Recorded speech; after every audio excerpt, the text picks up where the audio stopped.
Ça tourne en boucle comme BFM, t'existes plus comme REM. Tout est en grève comme RER, ça capte partout comme France Inter.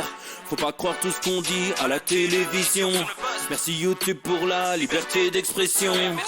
C'est la vérité absolue, de l'info et de l'actu. Si t'as un doute sur le contenu, check les sources ou le nombre de vues. C'est la vérité absolue, de l'info et de l'actu. Si t'as un doute sur le contenu, check les sources ou le nombre de vues. Calme-toi Dimitri, la force tranquille, ça tape dans le mille. De midi à minuit, dégomme les mensonges comme des quilles. Depuis qu'il y a des séances publiques, je veux plus au cirque mais à l'hémicycle. Scandale politique et médiatique, pour rien rater il faut que tu cliques. Mec c'est Rémi, le meilleur du pire en ligne de mire. Aucun parti pris, que des avis bien réfléchis. J'suis encore bourré comme un Polac, donc j'pensais voir Laurent Ournac. J'crois que j'suis toujours à côté de la plaque, mais en politique j'sais qui est le crack.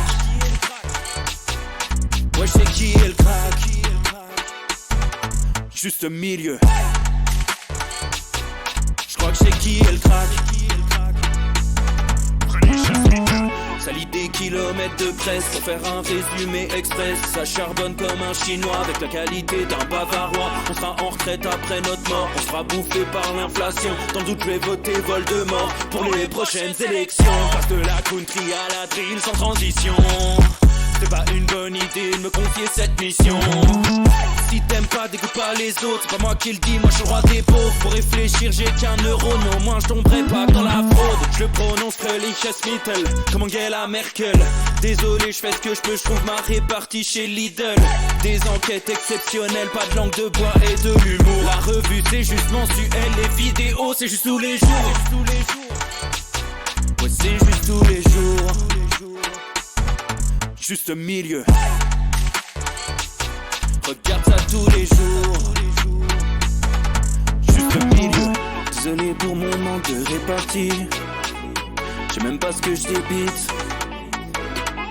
C'est dur la géopolitique. Ou un peu comme ma... République. Ma République, non? C'est dur la République quand même, non? Ouais? Non? Ah non, c'est mou, non? Ouais, les mecs se font chier, on dirait un peu. Ouais, c'est un peu mou. Enfin, ça dépend dans quel pays. Ouais. Bah, j'y connais pas grand chose, moi. Et c'est quoi une démocratie déjà?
Ça tourne en boucle comme BFM, t'existes plus comme REM. Tout est en grève comme RER, ça capte partout comme France Inter. Faut pas croire tout ce qu'on dit à la télévision. Merci YouTube pour la liberté d'expression. C'est la vérité absolue, de l'info et de l'actu. Si t'as un doute sur le contenu, check les sources ou le nombre de vues. C'est la vérité absolue, de l'info et de l'actu. Si t'as un doute sur le contenu, check les sources ou le nombre de vues. Calme-toi Dimitri, la force tranquille, ça tape dans le mille. De midi à minuit, dégomme les mensonges comme des quilles. Depuis qu'il y a des séances publiques, je veux plus au cirque mais à l'hémicycle. Scandale politique et médiatique, pour rien rater il faut que tu cliques. Mec c'est Rémi, le meilleur du pire en ligne de mire. Aucun parti pris, que des avis bien réfléchis. J'ai encore bourré comme un Polac, donc je pensais voir Laurent Ournac. Je crois que je suis toujours à côté de la plaque, mais en politique c'est qui est le crack. Ouais je sais qui est le crack. Juste milieu. Je crois que je sais qui est le crack. Salit des kilomètres de presse pour faire un résumé express. Ça charbonne comme un chinois avec la qualité d'un bavarois. On sera en retraite après notre mort, on sera bouffé par l'inflation. Dans le doute je vais voter Voldemort pour les prochaines élections. Passe de la country à la drill sans transition. C'est pas une bonne idée de me confier cette mission. Si t'aimes pas, dégoûte pas les autres. C'est pas moi qui le dis, moi je suis le roi des pauvres. Pour réfléchir, j'ai qu'un euro, mais au moins je tomberai pas dans la fraude. Je le prononce Mittel, comme Angela Merkel. Désolé, je fais ce que je peux, je trouve ma répartie chez Lidl. Des enquêtes exceptionnelles, pas de langue de bois et de l'humour. La revue c'est juste mensuel, les vidéos c'est juste tous les jours. Ouais c'est juste tous les jours. Juste milieu. Regarde ça tous les jours. Juste milieu. Désolé pour mon manque de répartie. Je sais même pas ce que je débite. C'est dur la géopolitique. Ou un peu comme ma... République. Ma République, non? C'est dur la République quand même, non? Ouais? Non? Ah non, c'est mou, non? Ouais, les mecs se font chier, on dirait un peu. Ouais, c'est un peu mou. Enfin, ça dépend dans quel pays. Ouais. Bah, j'y connais pas grand chose, moi. Et c'est quoi une démocratie déjà?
Ça tourne en boucle comme BFM, t'existes plus comme REM. Tout est en grève comme RER, ça capte partout comme France Inter.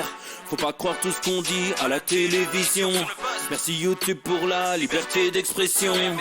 C'est la vérité absolue, de l'info et de l'actu. Si t'as un doute sur le contenu, check les sources ou le nombre de vues. C'est la vérité absolue, de l'info et de l'actu. Si t'as un doute sur le contenu, check les sources ou le nombre de vues. Calme-toi Dimitri, la force tranquille, ça tape dans le mille. De midi à minuit, dégomme les mensonges comme des quilles. Depuis qu'il y a des séances publiques, je veux plus au cirque mais à l'hémicycle. Scandale politique et médiatique, pour rien rater il faut que tu cliques. Mec c'est Rémi, le meilleur du pire en ligne de mire. Aucun parti pris, que des avis bien réfléchis. J'ai encore bourré comme un Polac, donc je pensais voir Laurent Ournac. Je crois que je suis toujours à côté de la plaque, mais en politique c'est qui est le crack. Ouais je sais qui est le crack. Juste milieu. Je crois que je sais qui est le crack. Salit des kilomètres de presse pour faire un résumé express. Ça charbonne comme un chinois avec la qualité d'un bavarois. On sera en retraite après notre mort, on sera bouffé par l'inflation. Dans le doute je vais voter Voldemort pour les prochaines élections. Passe de la country à la drill sans transition. C'est pas une bonne idée de me confier cette mission. Si t'aimes pas, dégoûte pas les autres. C'est pas moi qui le dis, moi je suis le roi des pauvres. Pour réfléchir, j'ai qu'un euro, non, moi je tomberai pas dans la fraude. Je le prononce Mittel, comme Angela Merkel. Désolé, je fais ce que je peux, je trouve ma répartie chez Lidl. Des enquêtes exceptionnelles, pas de langue de bois et de l'humour. La revue c'est juste mensuel, les vidéos c'est juste tous les jours. Ouais, c'est juste tous les jours. Juste milieu. Regarde ça tous les jours. Juste milieu. Désolé pour mon manque de répartie. Je sais même pas ce que je débite. C'est dur la géopolitique. Ou un peu comme ma République. Ma République, non? C'est dur la République quand même, non? Ouais? Non? Ah non, c'est mou, non? Ouais, les mecs se font chier, on dirait un peu. Ouais, c'est un peu mou. Enfin, ça dépend dans quel pays. Ouais. J'y connais pas grand chose, moi. Et c'est quoi une démocratie déjà?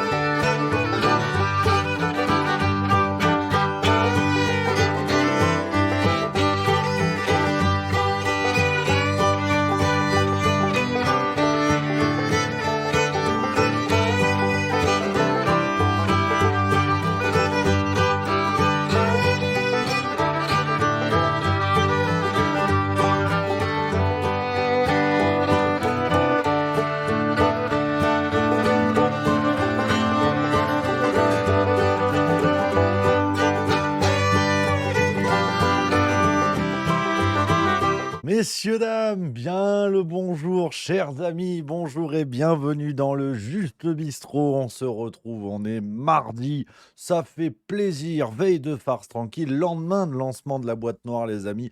Que du plaisir. Et on se retrouve, je suis très heureux d'être avec vous aujourd'hui, les copains, pour un Juste Bistrot musclé. Vous vous en doutez, on va revenir sur l'affaire Chikirou qu'on devait faire hier, mais ça a été. Tout ça s'est bagarré. Ça s'est bagarré, on s'est mélangé les pinceaux. Et aujourd'hui, on va parler de ça. On a également le ministre de la Santé en détente absolue sur le vaccin.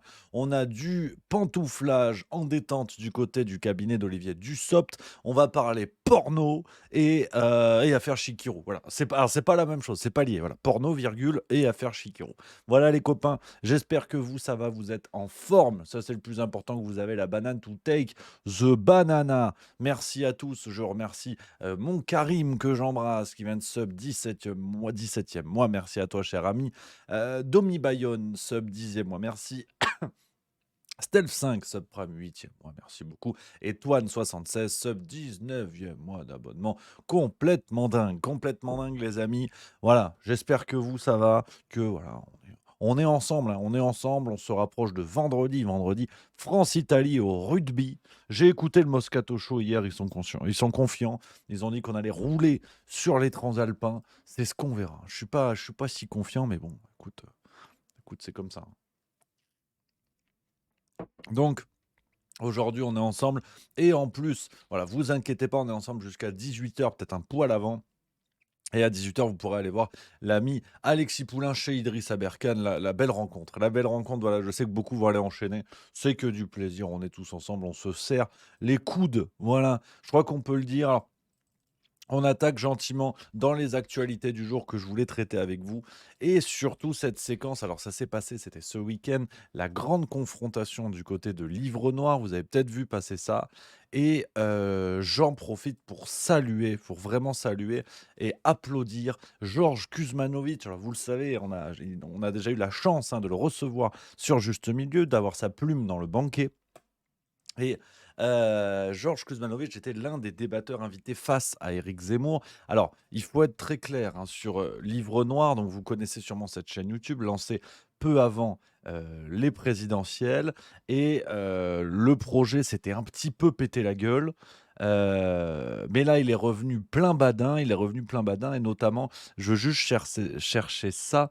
Et donc, la chaîne YouTube que vous connaissez, qui a 350 000 abonnés.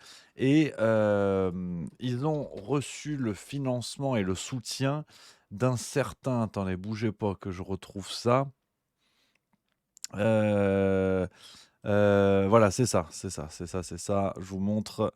Ils se sont relancés il y a quelques mois, en fait, hein, relancés plein gaz et notamment grâce au soutien de, Géraud Verny qui a investi, pour relancer le média et alors que le fondateur Éric Tegner est visé par une plainte pour abus de biens social, ses 2 premiers associés et ce Géraud Verny est un ancien membre de campagne de l'équipe de campagne d'Éric Zemmour. Donc on a clairement un projet qui, est un projet pro-Zemmour, on peut le dire, qui n'a pas du tout vocation à montrer une ligne politique, ouverte, on va dire. Donc autant sur les idées, je veux bien, mais sur l'aspect politique, c'est un petit peu gênant et le format de cette grande confrontation, c'était effectivement Éric Zemmour qui débattait contre 4 personnes et notamment Georges Kuzmanovic et voilà, tout ce long déballage pour arriver au point où je suis très heureux parce que Georges Kuzmanovic a poussé Éric Zemmour dans ses retranchements et l'a forcé à reconnaître quelque chose qui me fout en rogne concernant Éric Zemmour, c'est-à-dire, hem, sa position néolibérale complètement pro-Union européenne et donc, son incapacité, si vous voulez, si un jour il arrivait au pouvoir, à se sortir de cela. Donc Georges Kuzmanovic l'a mis devant cette contradiction et ça donne une séquence tout à fait savoureuse. Écoutez-moi ça. Le problème, c'est que votre programme, que vous avez défendu à la présidentielle il n'y a pas si longtemps, est néolibéral. Mais si, il est pour la baisse des impôts, vous voulez supprimer l'AME, vous voulez avoir une austérité contre les services publics, ce qui est exactement ce que demande l'Union européenne. D'ailleurs, sur les retraites, vous avez même dit que la réforme des retraites, qui est quand même rejetée par 90%, je pense que, donc normalement, 9 personnes sur 10 ici étaient rejetées, 90% des actifs la rejetaient, 75% des Français. C'est mieux déjà, les actifs. Et elle était saluée par qui? Par von der Leyen, puisqu'elle a demandé qu'elle soit mise en place, et surtout par BlackRock, qui est une des multinationales. Donc ce qui est incompréhensible... Mais monsieur, je ne vais pas... Ce qui est Mais je ne vais pas discuter de savoir si on doit travailler jusqu'à 65 ans, ou 64, ou 66. Moi, je vous parle de la mort d'un pays et d'une civilisation. J'ai bien compris. Est-ce que vous vous rendez compte qu'on ne parle pas de la même chose, là? Voilà, donc la supercherie Éric Zemmour, la supercherie Éric Zemmour qui, dans une sorte de croisade pour sauver la civilisation, une civilisation qui serait en train de mourir, et il pense qu'avec ses petits bras, il va y arriver. Et donc dans ce prisme, en fait, seulement, dans ce seul prisme de l'immigration et de cette menace de l'immigration, la supercherie Éric Zemmour a été mise à nu par Georges Kuzmanovic qui lui explique que tous ces problèmes-là, et y compris l'immigration, ont un lien avec l'Union européenne. Et donc, ne pas lutter contre l'Union européenne, c'est se condamner à l'incapacité. C'est se condamner un jour à avoir les pieds et poings liés. Et Éric Zemmour, surtout, le cache à ses électeurs. Et quand il parle d'immigration, il ne dit pas de manière honnête à ses électeurs que de toute façon, s'il était élu un jour, il ne pourrait pas appliquer ce qu'il dit. Donc, voilà, un grand bravo à Georges Kuzmanovic qui met en avant la supercherie, qui l'a fait découvrir et je trouve ça vraiment chouette. Alors, il faut quand même, du coup, que je revienne sur ce que je disais tout à l'heure, parce que Livre Noir, qui est un média pro-Zemmour, c'est quand même un média où Zemmour est mis en contradiction sur ce point qui me semble très saillant. Donc, comme quoi le boulot est quand même fait, donc c'est chouette et tant mieux, il en faut pour tous les goûts. Merci à Le Grizzly69 qui vient de subprime, merci beaucoup. Donc voilà un petit peu, je prends les commentaires dans le chat. Il y a mon Matt Le Z qui dit: moi je suis pro Zemmour, mais je reconnais qu'il n'est pas franc sur la retraite. Il devrait dire qu'il est d'accord pour repousser l'âge de la retraite. Mais il le dit ouvertement. Regardez, il y a une autre séquence qui a tourné sur ça, et voilà, je ne vais pas parler à sa place, c'est Éric Zemmour qui le dit lui-même. Faut que je vous trouve la séquence, bougez pas. C'était parce qu'il a parlé à un moment donné de la retraite, toujours face à Georges Kuzmanovic. Oh, ça m'enquiquine. Je retrouve pas. Faudrait que je note de partout les trucs, putain. Oh, c'est fou. Puis Twitter, l'algorithme, on retrouve pas, tu vois. Ça m'enquiquine. Ça m'enquiquine. On a quoi d'autre? Alors, c'est une autre séquence, c'est pas celle-là, mais je voulais quand même vous la montrer. Que l'Union européenne empêche de lutter contre les flux migratoires. Bien évidemment, la réponse est oui. De la même manière qu'elle empêche de faire du social, de la même manière qu'elle empêche d'avoir une politique souveraine au niveau international.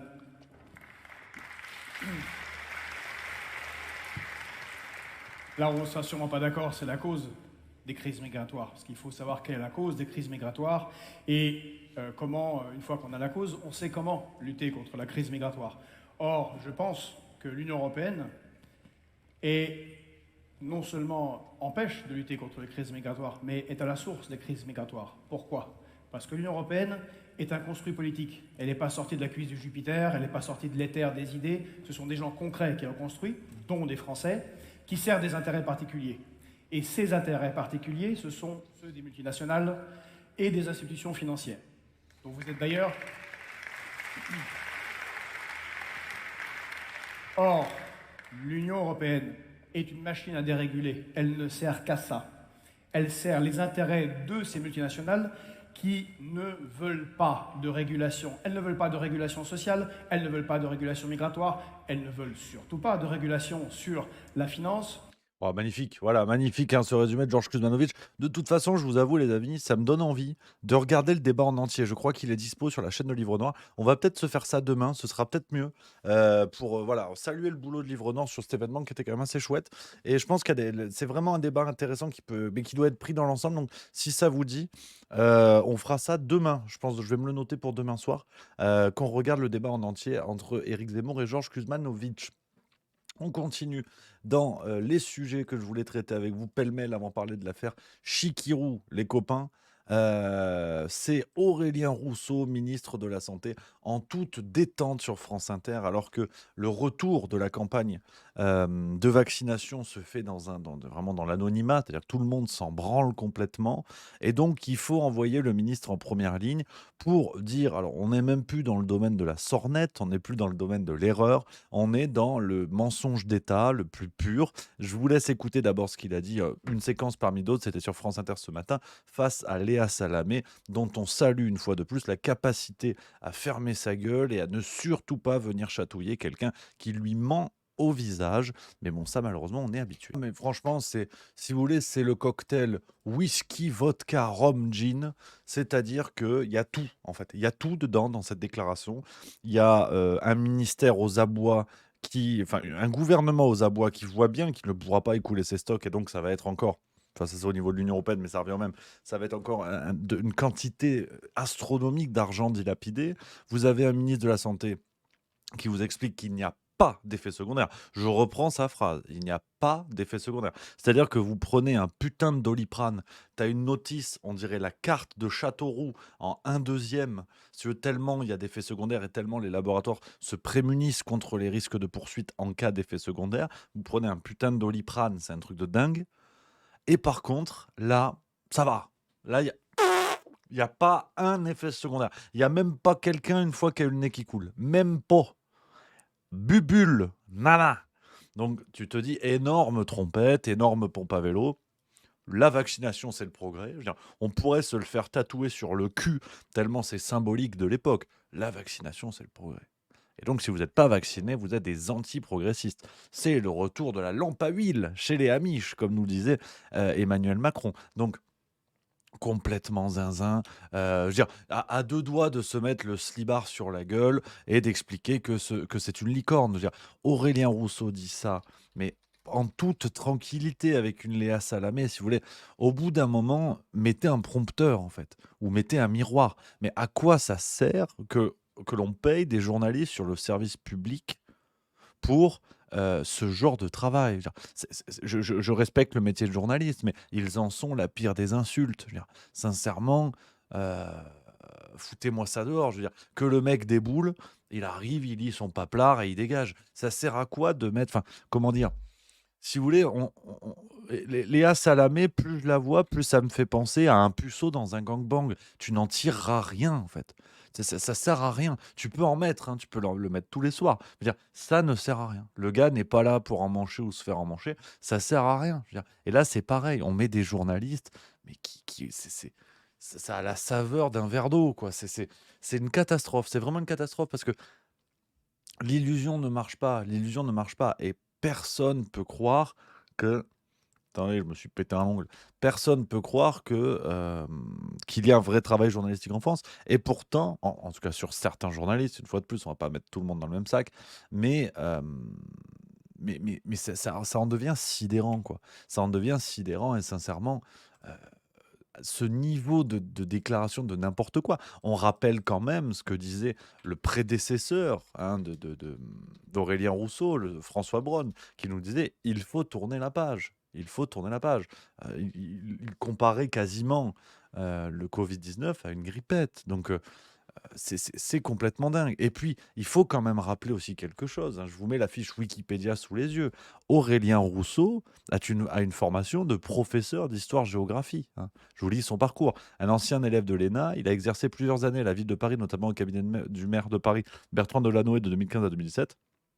Auprès des premiers ministres Valls et Cazeneuve, dont il fut le directeur adjoint de cabinet et conseiller social. Après, il prend la tête de l'ARS Île-de-France en 2018, mais de formation, il n'a rien à voir là-dedans.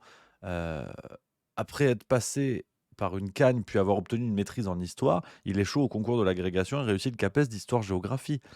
Il n'a aucune idée des questions de médecine. Il faut quand même qu'on soit bien clair sur ça. C'est-à-dire que on peut dire, et c'est ce qu'on disait hier, on peut symboliquement cracher à la gueule d'Agnès Buzyn pour X raisons, pour de nombreuses raisons.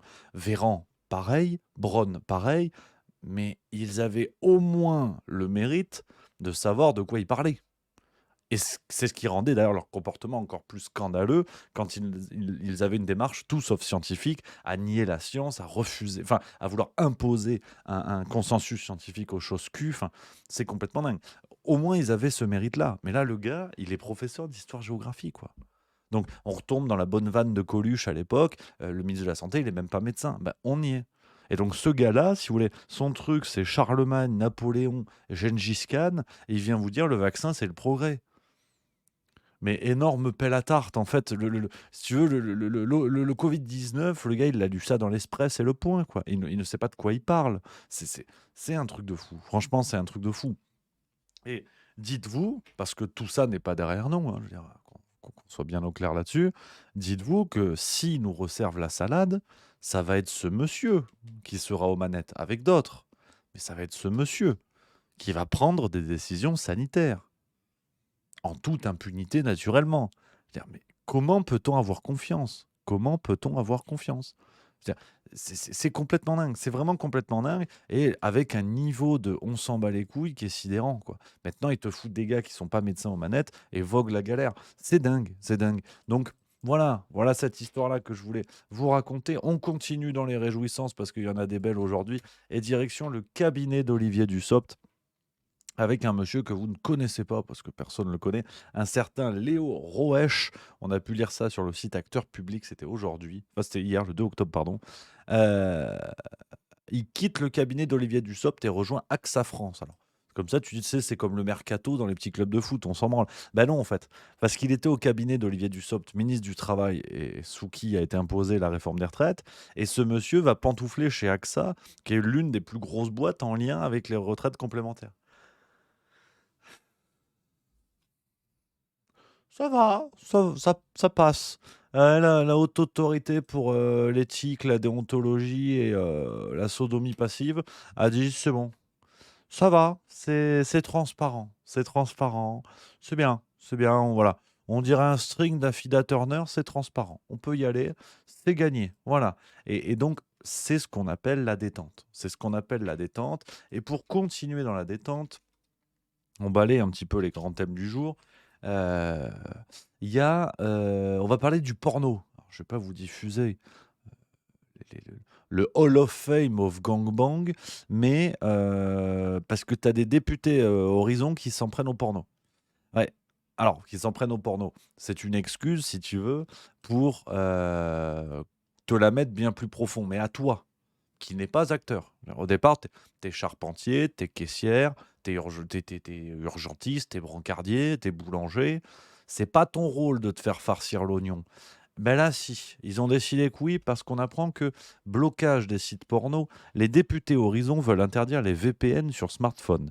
Un amendement pour interdire les réseaux privés virtuels sur les boutiques d'applications a été déposé par le groupe Horizon à l'Assemblée nationale. Je vous lis l'article parce que il faut que ça passe en douceur quand même. Interdire les réseaux privés virtuels, VPN, sur l'App Store et le Google Play Store, c'est l'objectif d'un amendement déposé le samedi 30 septembre par le député Vincent Thiébaut et l'ensemble des membres du groupe Horizon, à l'exception de la députée Anne Le Henanf. Les élus aimeraient ainsi voir l'amendement intégrer la loi de sécurisation de l'espace numérique qui sera débattue en séance publique à partir de ce 4 octobre. Alors, dans son amendement, Vincent Thiébaut fait notamment référence au blocage des sites porno ne vérifiant pas l'âge des internautes, un autre volet majeur du projet de loi de sécurisation de l'espace numérique. Force est de constater que les utilisateurs peuvent aisément s'extraire de ce cadre législatif protecteur en ayant recours à un VPN, précise l'exposé sommaire de l'amendement. Alors, pourquoi on se fait farcir l'oignon? J'explique.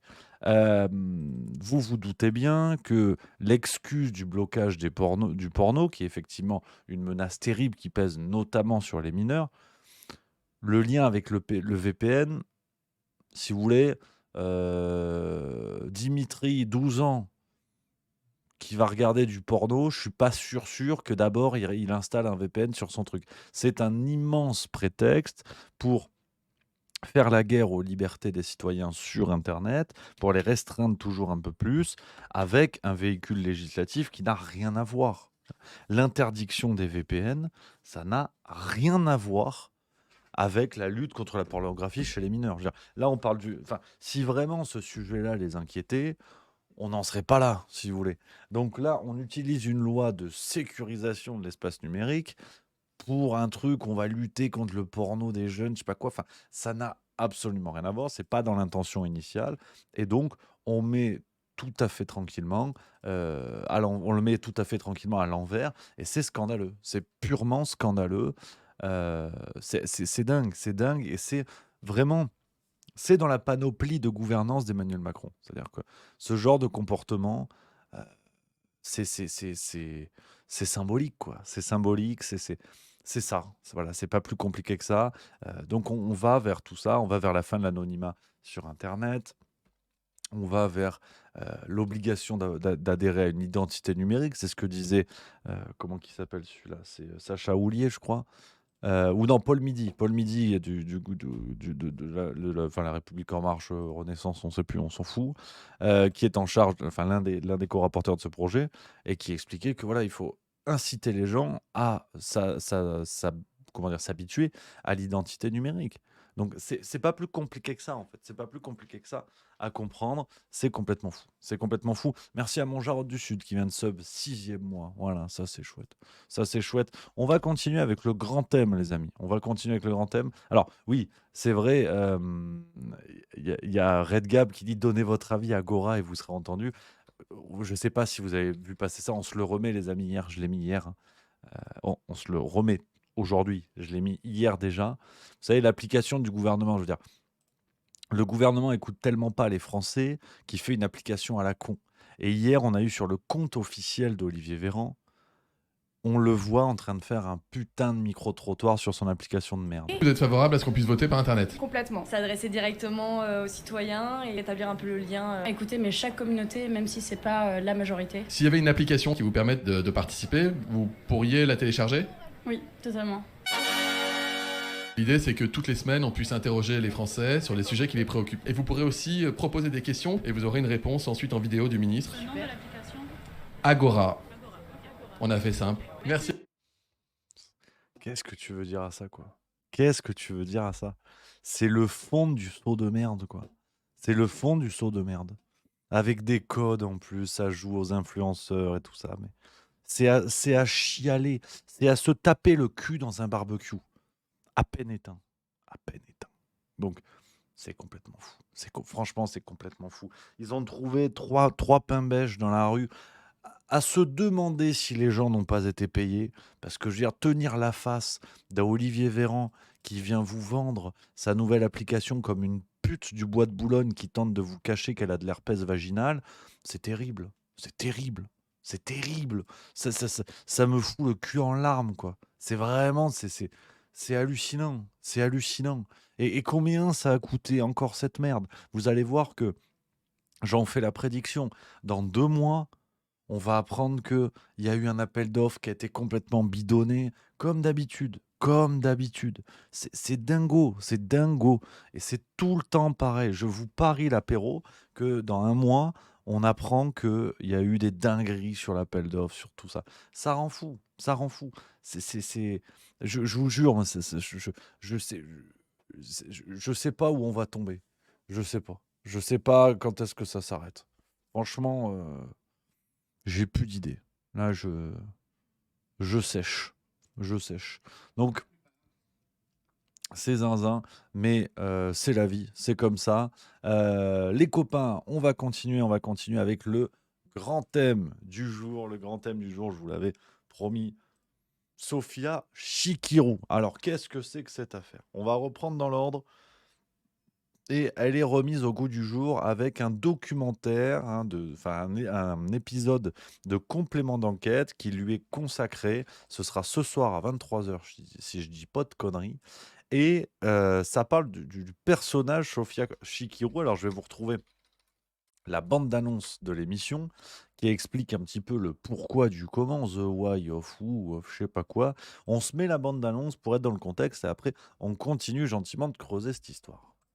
Sofia. Elle n'est jamais très loin du patron.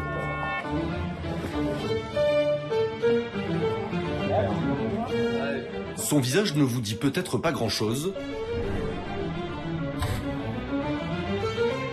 Sofia Chikirou est pourtant la plus proche collaboratrice de Jean-Luc Mélenchon. Celle qui, depuis 15 ans, murmure à l'oreille du leader Maximo. Jusqu'alors discrète et indéboulonnable conseillère de l'ombre, elle est désormais son bras armé à l'Assemblée nationale. C'est assez émouvant d'entrer en tant que représentant de la nation, du peuple français. Moi, je suis une enfant du peuple. S'il vous plaît. V de la victoire et point levé, Sofia Chikirou a été élue en 2022 députée de Paris dès le premier tour. Et très vite, l'insoumise a imposé son style. Vous êtes quand même gonflé en face. Hein. Vraiment, vous n'avez honte de rien, vous êtes né avant la honte, il y a un truc qui va pas chez vous.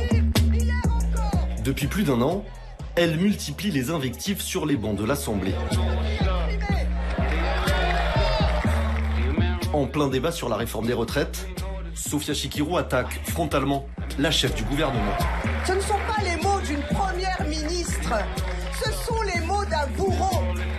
Sa méthode, électriser l'hémicycle. Je suis extrêmement fière que nous soyons là avec chacun de nos amendements que nous défendons dans le but d'éviter que les Français se retrouvent 2 ans dans la galère, dans la misère, au chômage, mal payés, à cause de vous, à cause de vous, à cause de vous. Des saillies verbales contre le pouvoir en place, des mots qui claquent. Qui se cache derrière cette bouillonnante insoumise? Et quel est son rôle dans le mouvement?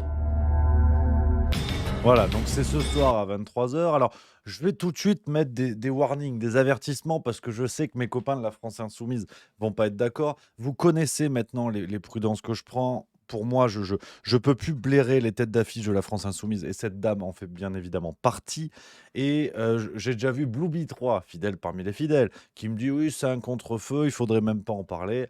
Doucement, voilà. Comme d'habitude, je vous avoue que c'est un plaisir de gourmand quand je vais vous dire ce qui s'est passé, qui a été assez et étonnamment d'ailleurs, assez mis à l'abri par les médias. Euh,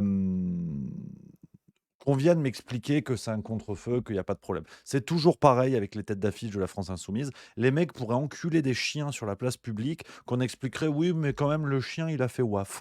Donc, c'est complètement fou. C'est complètement fou, mais on y va. On y va de bon cœur et on va papoter. Je sais très bien qu'on va aller vers les mêmes débats comme d'habitude, qu'on va m'expliquer que c'est contre-feu, que c'est machin, mais c'est pas grave. C'est mon plaisir de gourmand. J'avoue, ça me fait du bien. Ça me fait du bien. Et puis, j'y suis pour rien si souvent les affaires de ce genre se trouvent du côté de la France Insoumise. Il y en a beaucoup ailleurs, mais il y en a aussi beaucoup du côté de la France Insoumise. Donc, Sofia Chikirou, vous l'avez vu, personnage volcanique, élu député à l'Assemblée nationale, député d'une circonscription à Paris, donc qui est un personnage qui a vite gravi les échelons du côté de la France insoumise, et notamment via sa société qu'elle a fondée en juillet 2011, société de conseil en communication qui s'appelle Mediascope. Elle est proche de Mélenchon depuis 2008, donc ça remonte, hein, ça fait quand même du temps. La société Mediascope est aussi très proche de Mélenchon et la France insoumise. Elle a été prestataire de Jean-Luc Mélenchon quand il était encore député européen, la campagne de 2017. En 2022 également, hein, il est dit qu'elle a facturé 844 636 € de prestations à l'association de financement de la campagne présidentielle du candidat Jean-Luc Mélenchon. Alors, elle est aussi à l'origine de la chaîne Le Média, ce fameux média de gauche, d'extrême gauche, cofondé avec Sébastien Villegrain, Henri Poulain et Gérard Miller. Donc, elle est vraiment dans la structure, la France insoumise, notamment sur l'aspect médiatique et événementiel. Il y a le bruit comme quoi Mélenchon et Chikirou seraient ensemble. Ça, c'est du people et apparemment Mélenchon était pas chaud à le reconnaître, si tant est que ce soit vrai. S'il vous plaît. Monsieur Mélenchon, s'il vous plaît, quelle est la nature de votre relation avec Sophia Chikirou? Excellente, monsieur. Mais encore, Excellente, je peux vous dire. Vous avez quel genre de question? Quel est le sens de votre question? N'ayez pas peur, mon bonhomme. non, j'ai pas peur. Eh bien voilà. Je vous l'avoue, Donc, j'en ai pas quelle est la peur. nature de ma relation? Elle est excellente. Si vous voulez faire remarquer qu'elle est une femme, que je suis un homme, et que peut-être cela pourrait entendre quelque chose, je vous rappelle quel est mon statut. Vous le connaissez? Président de la France Insoumise. Non, non, mon statut est état civil. C'est-à-dire Ben oui, vous me posez une question. Quel est mon statut? Qu'est-ce qui est écrit? Vous êtes célibataire. Merci. Et donc vous avez... Et pour les impôts, que suis-je? La même chose. Pourquoi est-ce que Voilà, vous êtes un c'est la raison pour laquelle vos questions, dont je perçois parfaitement le caractère insidieux et violateur, voilà, vous avez ma réponse. Quelle est la nature de mes relations? Excellente, voilà ce que j'ai à vous dire. Voilà. Je vous remercie pour... Pas très chaud, Jean-Luc Mélenchon, toujours, alors bien sûr, dans sa bonhomie habituelle et voilà, cette volonté de répondre gentiment aux gens, et ça, c'est chouette. Et donc, Sophia Chikirou, le petit problème, c'est que, et c'est sûrement ce qui va être dit et expliqué ce soir dans Complément d'enquête, c'est qu'elle a des affaires derrière elle qui sont pas ouf. C'est pas ouf, et notamment sur des histoires, par exemple, on parle de harcèlement moral interne au sein du parti de gauche, donc on est déjà en 2017. On parle de ces méthodes managériales largement décriées, ça c'était en février 2018, notamment avec la journaliste limogée Aude Rossigneux, qui parle elle-même d'un management brutal. Il y a cette histoire de journalistes agressés par des gilets jaunes. Sophia Chikirou déclare: je ne parviens pas à ressentir de compassion sincère pour ces journalistes. Leur niveau de corruption mentale, leurs mensonges et la désinformation qu'ils nous imposent sont autant d'éléments qui justifient la colère. Et pour s'informer désormais, les réseaux sociaux sont plus sûrs. Évitons de donner le prétexte aux journalistes de se victimiser. Ne les lynchez pas, ne leur parlez pas, ne les lisez pas, ne les regardez pas. Propos qui a fait réagir, même si à la rigueur ça c'est pas le plus grave. Il y a du cumul des mandats aussi, hein. Elle est à la fois élue à l'Assemblée nationale et au Conseil régional d'Île-de-France, alors que le parti, bien sûr, avait signé une charte pour ne pas cumuler les mandats. Et elle avait justifié dans les médias que, en fait, c'était nécessaire de garder un groupe insoumis au Conseil régional pour justifier ce cumul, la nécessité d'avoir un groupe insoumis. Et que là encore, le cumul, c'est pas bien quand c'est les autres, mais sinon, ça va. Plus récemment encore, on est en septembre 2023, sur son compte Facebook, elle compare Fabien Roussel à Jacques Doriot. On parle quand même d'un communiste devenu collaborationniste français au moment de la Seconde Guerre mondiale. Bien évidemment, déjà à ce moment-là, toute la meute insoumise était passée dans les médias pour dire que finalement ça allait. Et la nouvelle pépite qui a été révélée par Complément d'enquête, c'est cette histoire-là. Je vous mets la petite vidéo qui a été relayée notamment par... Comment on peut à la fois n'avoir que l'humanisme à la bouche, et le partage, et la générosité, et la fraternité, et en même temps traiter les gens en interne comme de la merde. Voilà, donc on est sur des propos qui sont pas ouf, qui sont effectivement sortis d'une boucle privée, mais je pense qu'à ce niveau de responsabilité, on peut quand même avoir la prudence nécessaire pour éviter que ce genre de choses arrive. Et là, je sais, les amis, presque je prends un malin plaisir parce que c'est aussi dans le sens du débat et c'est chouette qu'on puisse en discuter.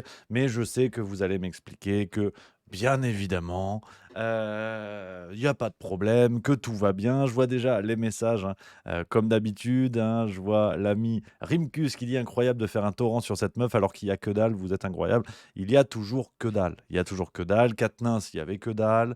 Et le problème, c'est que presque ce qui met encore plus Chikirou dans la sauce, c'est le comportement des autres têtes d'affiche. Donc maintenant, je redis les pincettes que je prends, c'est-à-dire, je ne parle plus que des têtes d'affiche et que vraiment je prends un malin plaisir à leur chier à la gueule symboliquement. Pour moi, la France Insoumise, c'est autre chose. C'est un projet politique que je respecte. Ce sont des millions de Français qui votent pour ce projet. Mais aujourd'hui, les salopards que sont Panot, Boyard, Chikirou, Bompard, Quatennens, des gens comme ça qui sont des têtes d'affiche médiatiques, sincèrement, eux, comme disait Éric Cantona, je leur pisse au cul parce que pour moi, ce sont les pires adversaires de leur parti qui nuisent terriblement à la cause. Et le problème, c'est que ça en vient à biaiser l'esprit de gens et parmi nous, les copains, là, je le vois dans le chat, qui vont m'expliquer que oui, mais en fait, il n'y a rien, que Macron, c'est pire, que machin, que bidule. C'est un truc qui est sidérant parce que ça force les comportements médiatiques de ces pompes à vélo. Forcent leurs électeurs à se détourner du réel. C'est-à-dire que on peut voter pour un parti qui défend la cause des femmes énormément et dire que Quatennens, c'est pas si grave. On peut voter pour un parti qui lutte contre l'homophobie et quand vous avez l'une des cadres qui insulte des gens de tafiole, en fait, ça va. Donc, on en vient, si vous voulez. Moi, je commence à avoir, et j'ai, de toute façon, pour tous les électeurs, quels qu'ils soient, parce que tout le monde se fait duper, ça, on est d'accord, mais j'ai vraiment de la compassion pour les électeurs LFI qui sont obligés de se taper ce genre de guignol, en fait.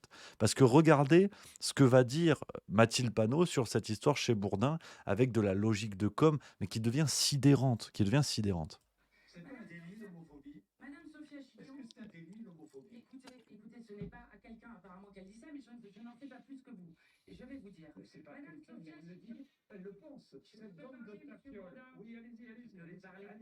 Allez, je vous laisse pas. Madame Sophia Chikirou est députée de mon groupe depuis plus d'un an. Elle a travaillé sur 56... Ah mais merde, je suis con. J'ai pas mis le truc. Ah désolé. Je suis trop con. Comme d'hab. Hein. Oui. Enfin, j'ai vu les extraits qui ont été diffusés sur Quotidien. Oui, moi aussi, je n'ai pas vu l'émission, évidemment. Alors, on peut découvrir les échanges intimes aux médias. Le média, c'est une chaîne de télévision en continu, YouTube, très engagée à gauche. Sophia Chikirou dirigeait la chaîne. Le média avait relayé une fausse info, un mort à Tolbiac lors de l'évacuation du campus en avril 2018. C'était faux. Certains journalistes souhaitaient la publication d'un communiqué d'excuses. Réponse de Sophia Chikirou, qu'ils se la mettent dans le cul profond, cette bande de tafioles de merde. Mais c'est quoi une tafiole, Mathilde Panot?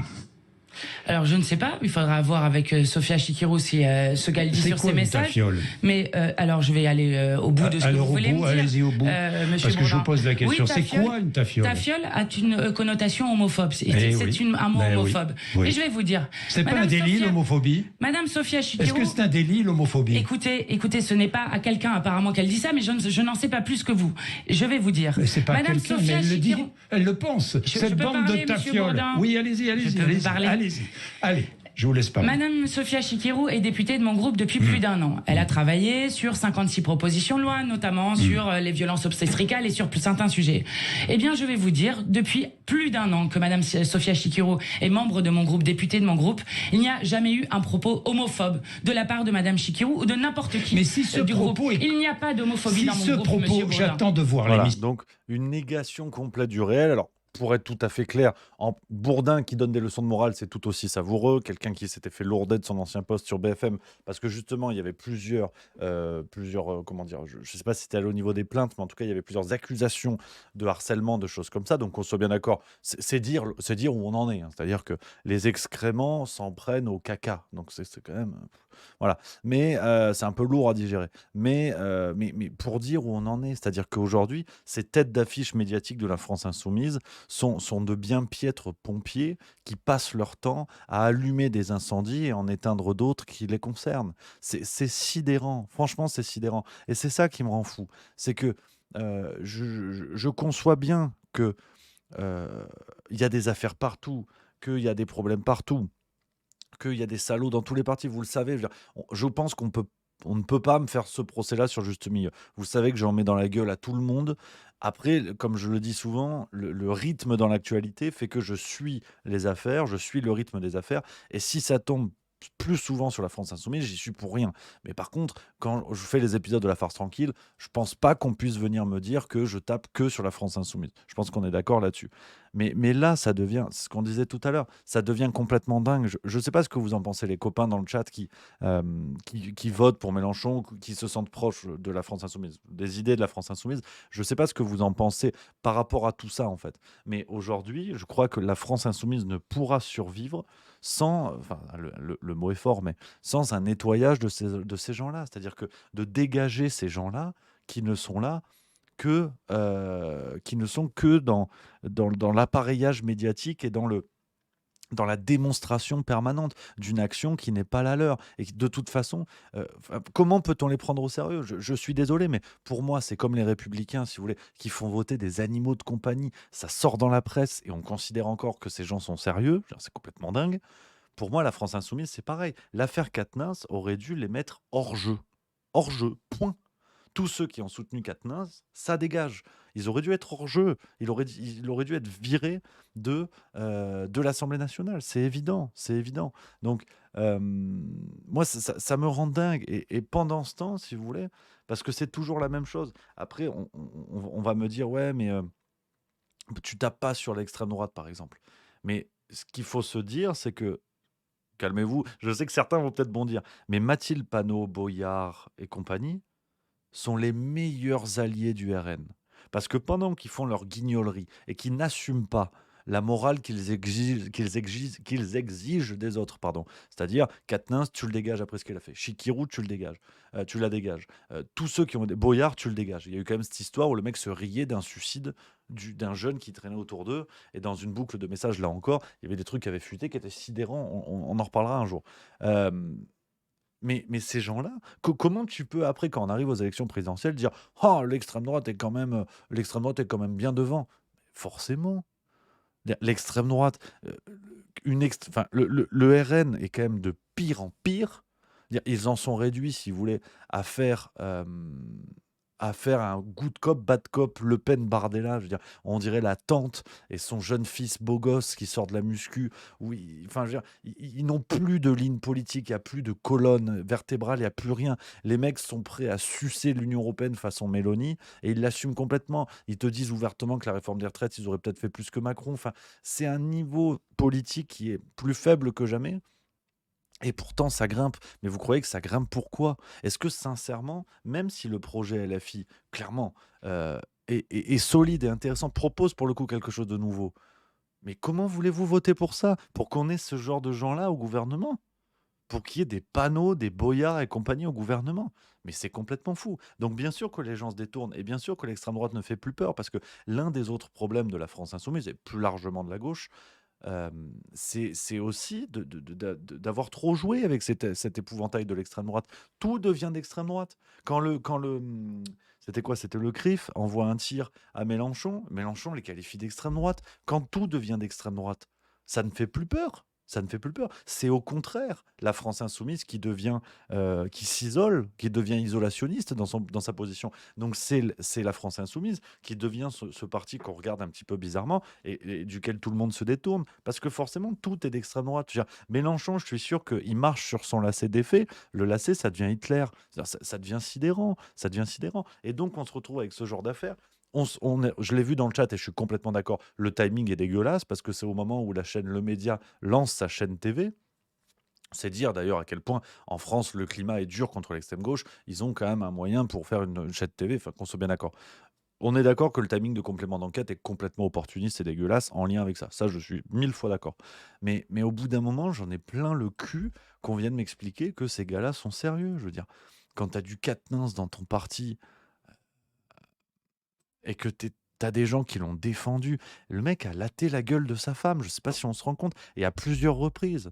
Et quand on en avait parlé sur Twitch, je sais qu'on est entre copains, et quoi qu'il arrive, même quand on se prend le bec, c'est génial et c'est chouette.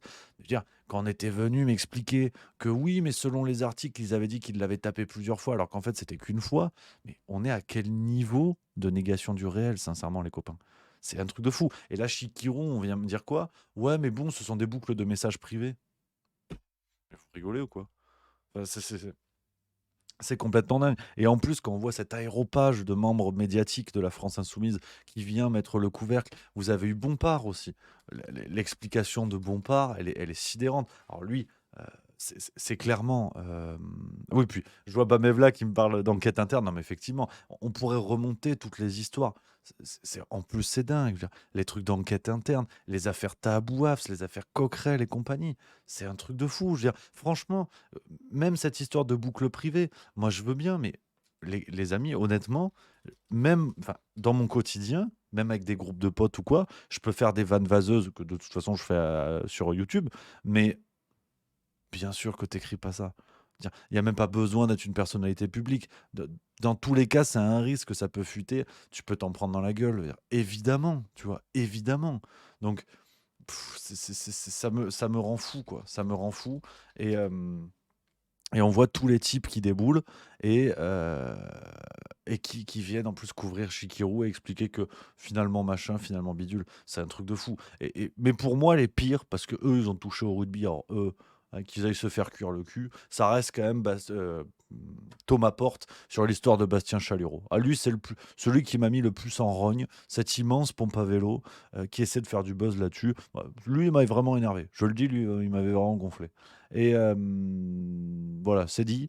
On a quoi d'autre, les amis? Je prends les messages dans le chat. Il y a Stealth5 qui dit pauvre Katnin, si ça se trouve, elle a mis trop de sel sur le magret. Putain, elle est belle. 20K91 théâtre, on est des spectateurs de leur guerre de maternelle. Ils ne se soucient que de leurs privilèges. Le reste, c'est de la fable. Ça, effectivement, de toute façon, on l'a déjà dit, on peut radoter, mais effectivement, hein, tous ces gars-là qui jouent en plus à la compréhension du peuple, qui jouent à tout ça. Et au fond, mais pourquoi ils font pas de motion de censure? Parce que qui dit motion de censure dit nouvelle élection législative pour recomposer l'Assemblée. Et ils vont perdre leur poste. Donc pourquoi vous croyez qu'ils le font pas? Ou alors qu'ils le font avec la certitude que ça passera pas. Ils sont pas cons non plus. Qui va s'asseoir sur 7000 balles par mois? Franchement. Donc, c'est un truc de fou, c'est un truc de fou. Mais c'est vrai que c'est intéressant. Je vois Kiwi87 qui dit eh ben, ça va être rock'n'roll entre toi et Alexis.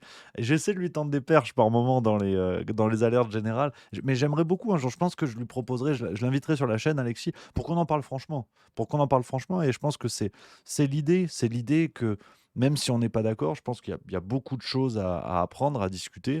Et, et ouais, moi j'aimerais beaucoup, franchement, j'aimerais beaucoup en parler avec lui. C'est même pas une question en fait de changer d'avis ou défendre nos paroisses, on s'en fout. Mais je sais qu'effectivement, il y a beaucoup de gens qui me disent que. Et je pense que de toute façon, il assume assez clairement les liens qu'il peut avoir avec la France Insoumise.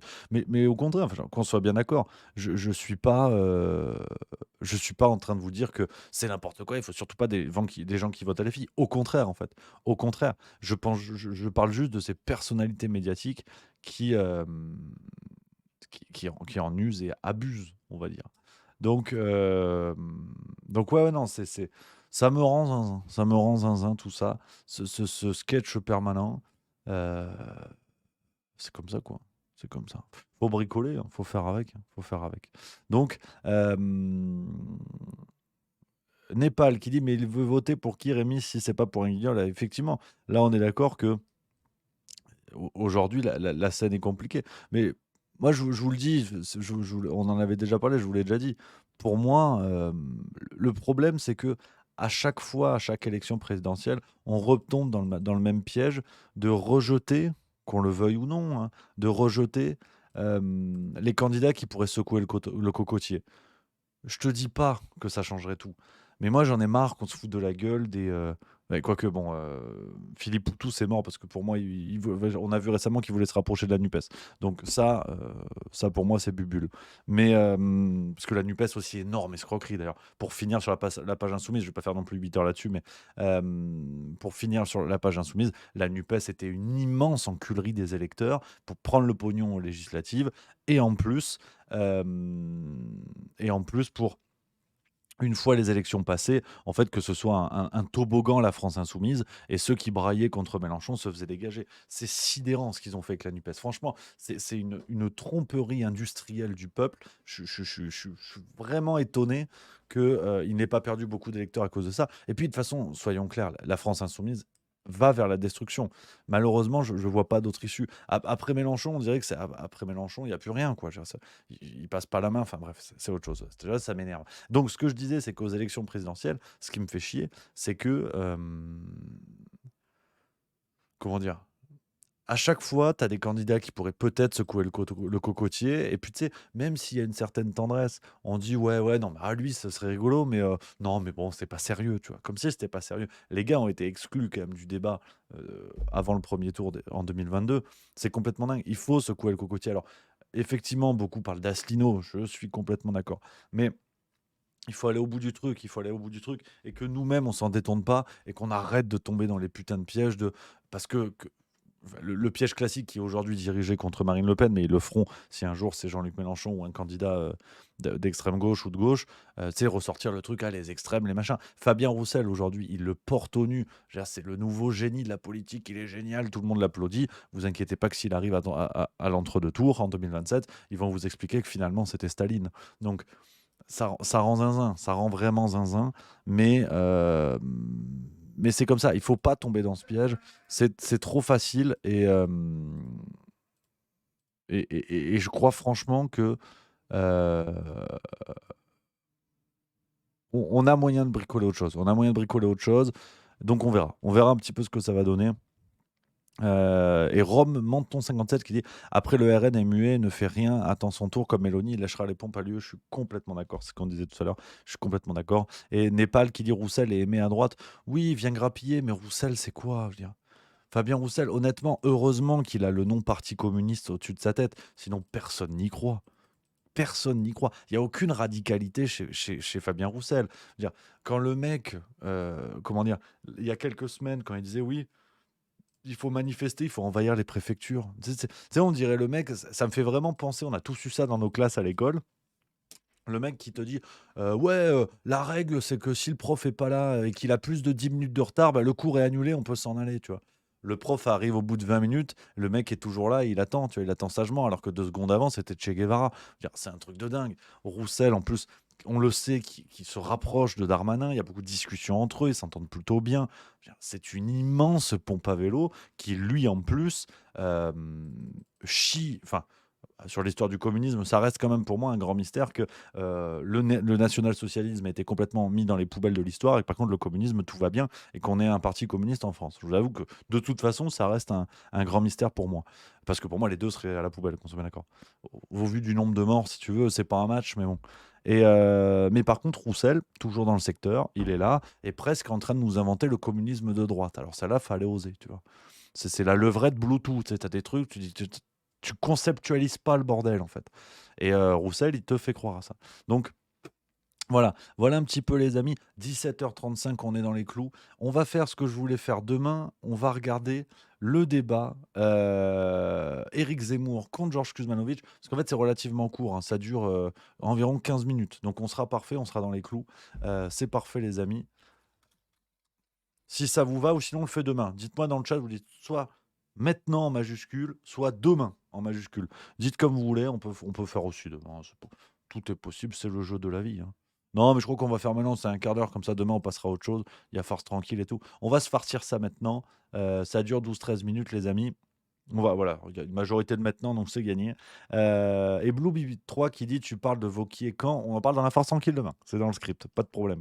Pas de problème. Allez, on se met le débat, les amis. J'interviens s'il y a besoin d'intervenir, mais je voulais le regarder avec vous. On fait le react. Voilà. Et bravo à Livre Noir. Et n'hésitez pas à aller sur leur chaîne. Vous savez qu'à chaque fois que je relais des vidéos d'autres chaînes, c'est important de se serrer les coudes et de partager le boulot des autres. Qui a été candidat à l'élection. Bonsoir à vous, Éric Zemmour. Georges Kuzmanovic. Je vais manger une madeleine aussi pendant ce temps. Voilà, je vous le dis, je reviens tout de suite. Bonsoir. Merci à vous d'avoir accepté ce débat sur l'Union européenne et l'immigration. Comme le temps nous est compté et que d'autres débats vont suivre, je vous propose de rentrer directement dans le vif du sujet. Vous semblez tous les deux d'accord sur le fait qu'il faut stopper les flux migratoires qui arrivent en France, mais vous ne croyez pas dans les mêmes moyens pour arriver à endiguer ce phénomène. Georges Kuzmanovic, vous pensez qu'il faut sortir de l'Union européenne pour résoudre ce problème migratoire. Est-ce que vous pourriez expliquer cette position ? Écoutez, à la question, est-ce que l'Union européenne empêche de lutter contre les flux migratoires ? Bien évidemment, la réponse est oui. De la même manière qu'elle empêche de faire du social, de la même manière qu'elle empêche d'avoir une politique souveraine au niveau international.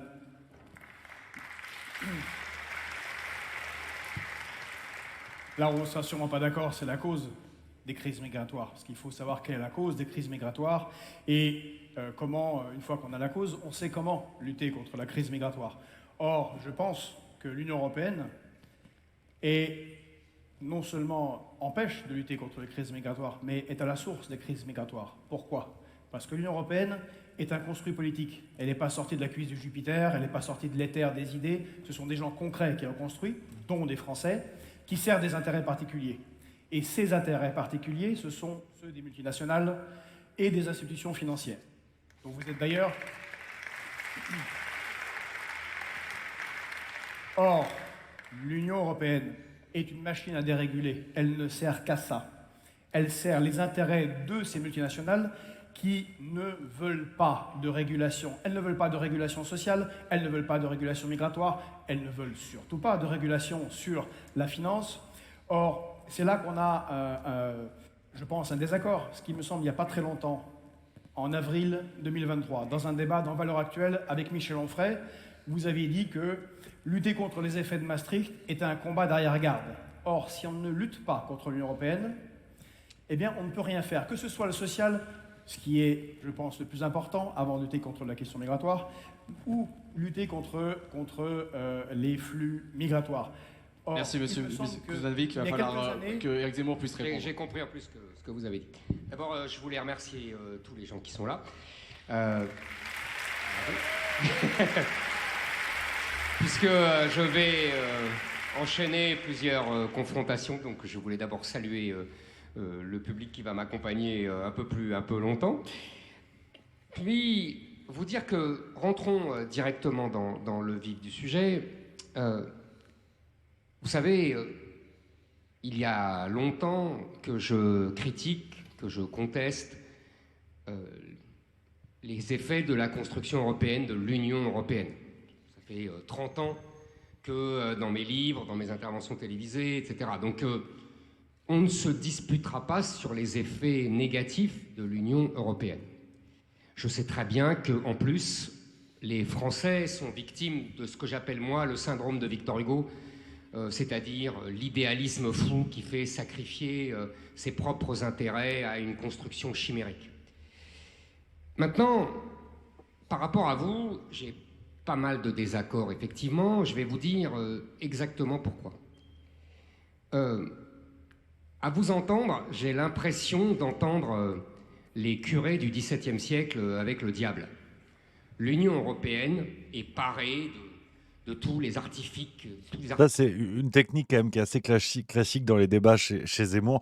C'est la comparaison et le fait de mettre son adversaire dans les habits d'un autre, et souvent des habits qui sont peu enviables. Là, en l'occurrence, voilà, l'image du curé du XVIIe siècle, c'est du classique chez Zemmour. Je trouve que c'est une technique un peu moyennasse, mais qui fait son effet. Artifice maléfique, et c'est une espèce de construction à la fois toute puissante et néfaste.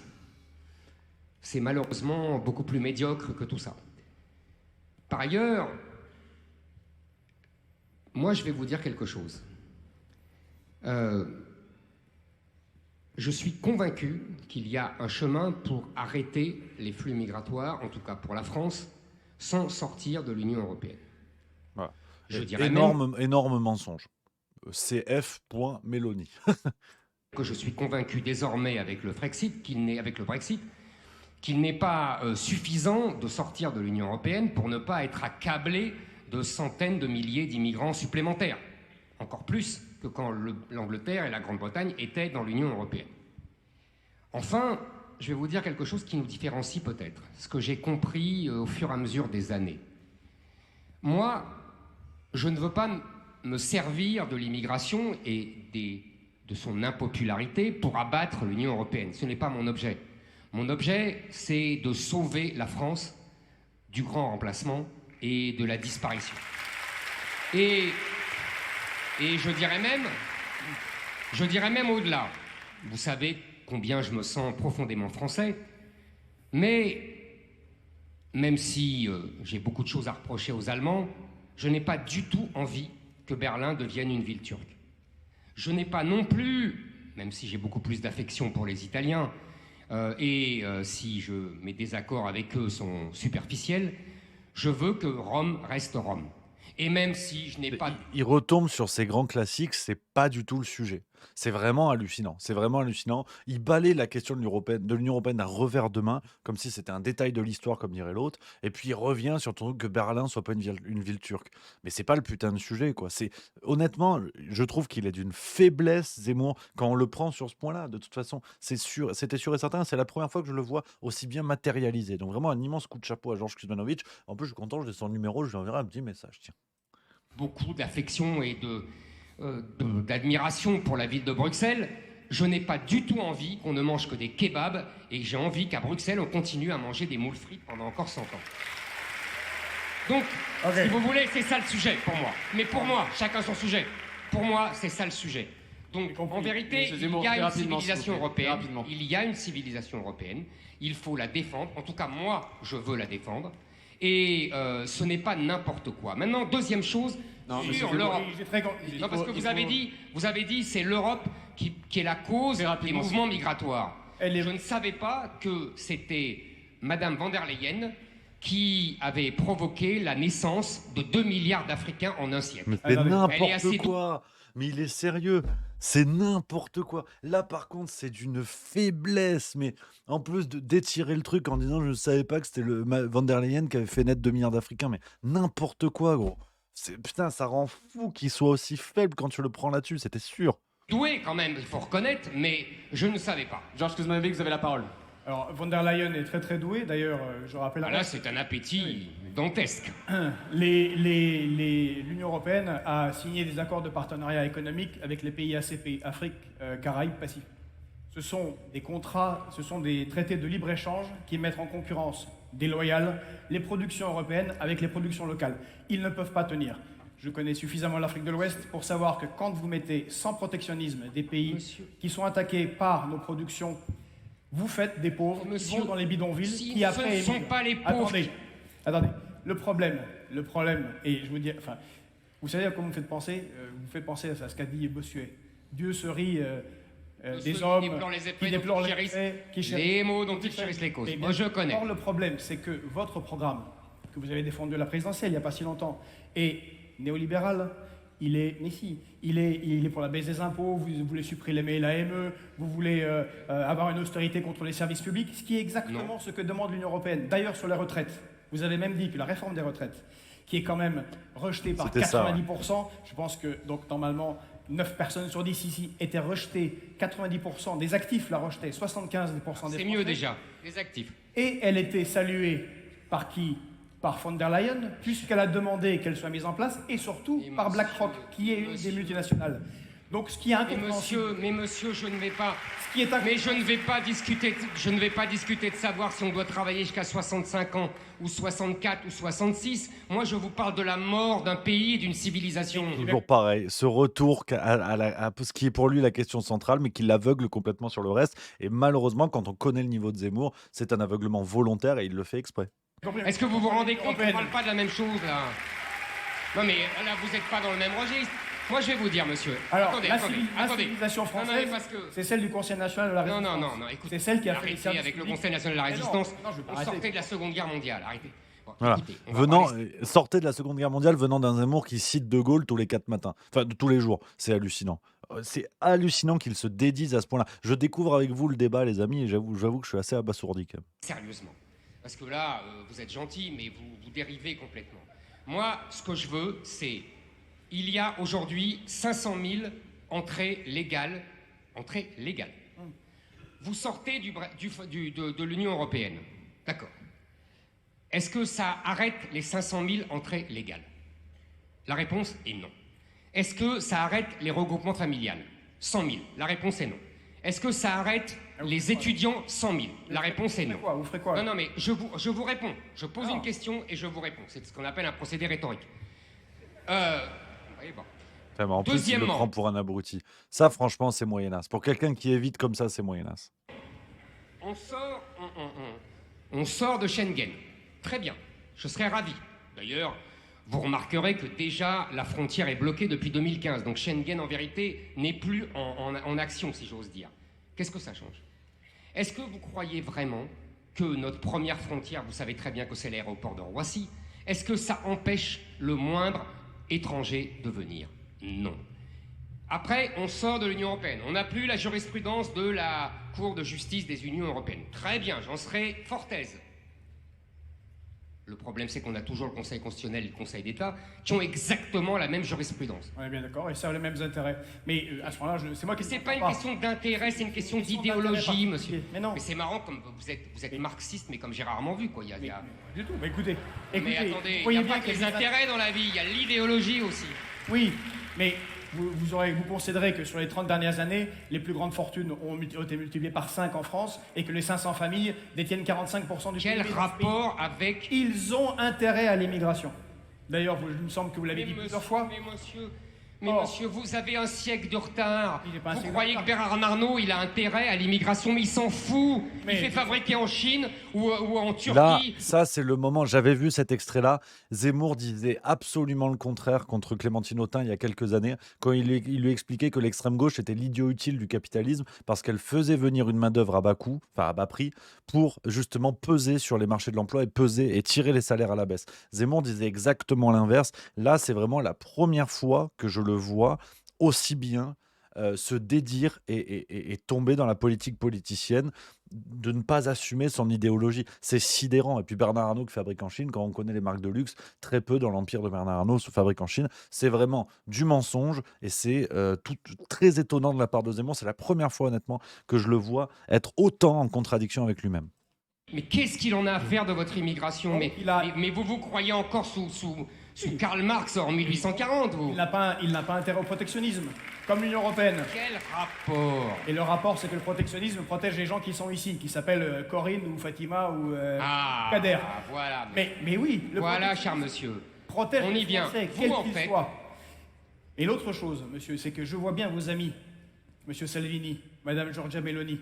Monsieur Salvini faisait... J'ai des amis maintenant, je savais pas que j'avais des amis. Monsieur Zemmour, vous aurez 1 minute pour répondre après. Et vous les saluez, vous avez bien vu l'incapacité.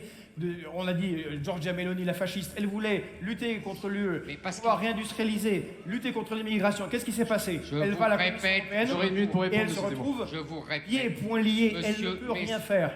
Vous avez 1 minute. Manovic, je vous répète que demain, je suis au pouvoir, j'arrive, je dis, à partir de ce moment-là, l'immigration est une compétence nationale. Je peux vous dire que personne ne dira rien. Vous savez quand... Vous avez la BCE. Écoutez-moi. De remonter de la BCE. Bien sûr que oui. Non, mais la BCE vous voyez trop de films. Vous voyez trop de films. Et vous... Attendez, monsieur Manovic, je continue. Vous savez que dans la France, vous savez que la France n'a jamais respecté, vous le savez évidemment, n'a jamais respecté les 3% de déficit budgétaire. Vous le savez. Quand on a demandé à M. Juncker, qui était le prédécesseur de Mme von der Leyen, pourquoi il n'y avait pas de sanctions contre la France, il a eu cette réponse que je trouve magnifique. Il a dit « parce que c'est la France ». Donc à partir du moment où quelqu'un vient et dit « oui monsieur, je suis désolé de vous le dire, c'est comme ça que ça s'est passé ».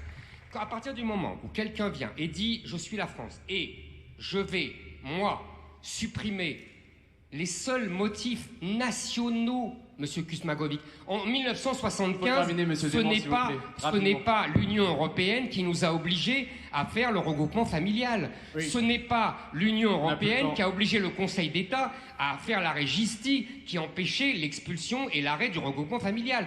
Tout ça, ce n'est pas, c'est nous. Vous êtes en fait en train de nous décharger de nos propres responsabilités. Mais si. Non, on n'aura pas le temps de continuer, je suis désolé. On n'aura pas le temps de continuer. C'est terminé, le temps est écoulé. Je suis désolé. Vous faites la même chose que non, monsieur Kuzmanovic, on n'aura pas le temps. Désolé, monsieur. On n'aura pas le temps. Merci à vous pour ce débat, monsieur Kuzmanovic. Merci à vous. Merci à vous, on n'aura pas le temps. Je suis désolé, il faut passer à la suite. On peut les applaudir bien fort, je pense. Merci à vous. Franchement, je suis content d'avoir vu ça avec vous, les amis. Je suis atterré. C'est la première fois que je vois un Zemmour se faire ramasser de la sorte. Sincèrement, alors qu'il joue à domicile, il a été bidon. Il a été absolument bidon. Georges Kuzmanovic sur sa ligne, cohérent, et qui prend Zemmour, effectivement, sur l'énorme trou d'air de son programme et de ses idées politiques. Donc, là, voilà, on a sous les yeux, alors, suicide politique, ce serait quand même un petit peu fort, mais on a sous les yeux la supercherie qu'est Éric Zemmour politiquement, je le redis, vous le savez, je l'ai déjà dit, j'apprécie beaucoup les bouquins d'Éric Zemmour, je les ai tous lus sauf les derniers parce que ça devenait programme politique, mais là, on voit que voilà, Éric Zemmour est devenu un politicien. On y est, c'est clair, c'est zinzin. Franchement, c'est assez zinzin. Euh, que dire? Que dire? Que dire de plus de ce Zemmour qui se... Ouais, ça me rend dingue parce que c'est tellement grossier en fait. C'est tellement grossier et prévisible. Et en plus de le voir tomber dans des élans rhétoriques qu'il critiquait chez les autres avant, c'est-à-dire l'attaque personnelle, la contradiction, des choses comme ça. C'est étonnant, mais on y est, quoi. Voilà, voilà comment décevoir des millions de Français qui ont cru voir en Zemmour quelqu'un qui aurait pu changer la donne, quoi. C'est assez zinzin. C'est assez zinzin, mais bon, c'est comme ça. C'est la life. On a envie de dire, c'est la vie. Les amis, je crois qu'on est bon. Je crois qu'on est pas mal pour aujourd'hui. Il est bientôt 18h. On est dans les clous, on est dans les temps. C'est magnifique. Merci à vous d'avoir été là. Une fois de plus, les copains, on se retrouve très vite. On se retrouve demain à 16h45 et farce tranquille demain. Voilà, que du plaisir, les amis. Je vous embrasse. Passez une excellente soirée. Vive la rigolade, vive la France et à demain.